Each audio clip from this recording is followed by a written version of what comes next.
back here with Tania Miller, who is here this week to conduct the Captivating Contrasts program with the Illinois Symphony. And we have a marvelous soloist joining us this week for the Barber Violin Concerto, Timothy Chooi. And Tania, I understand your connection with Timothy goes back quite a ways. Would you tell us about your connection to him? Yes, I'm very, very excited to be working with Timothy Chooi. He is an outstanding artist. He's won several international competitions and he performs all over the world.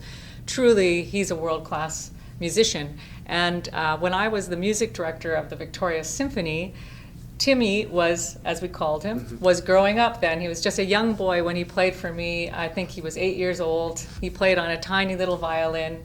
And we had a very special concert every summer called Symphony Splash, where the orchestra would play on a barge, and there would be 40,000 people all around the harbor watching.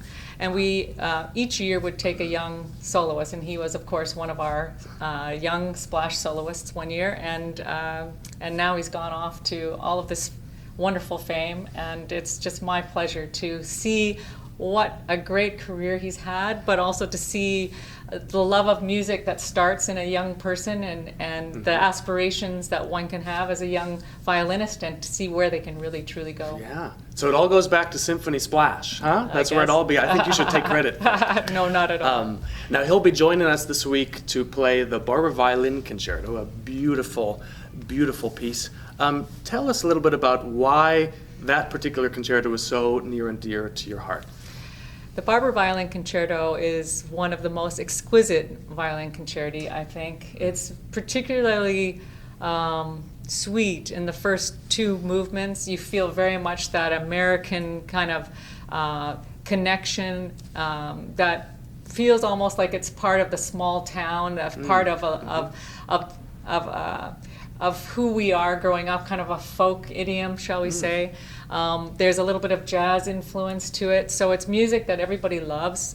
And the second movement in particular, I think, is so beautiful. I can't think of any music that is more beautiful than this piece. He wrote it in 1939. He went off to Switzerland, and wouldn't you know, the war started at that time, so he had to come back to America before he finished.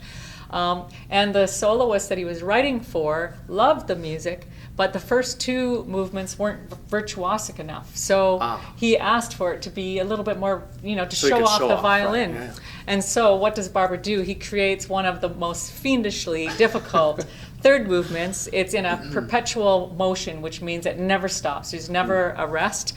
And the violinist plays it at a speed which is very challenging to keep up with for both the orchestra and for the violinists themselves. It's at hurtling speed for all. It's great fun, and it's a truly, truly exciting concerto. So between the feeling of the beauty and that feeling of excitement, I think it gives us just a perfect concerto. Got it all, the full package. Absolutely. And I'm sure Timmy will be up to the challenge. We hope you'll join us for it this Friday in Springfield and Saturday in Bloomington Normal. We'll see you there.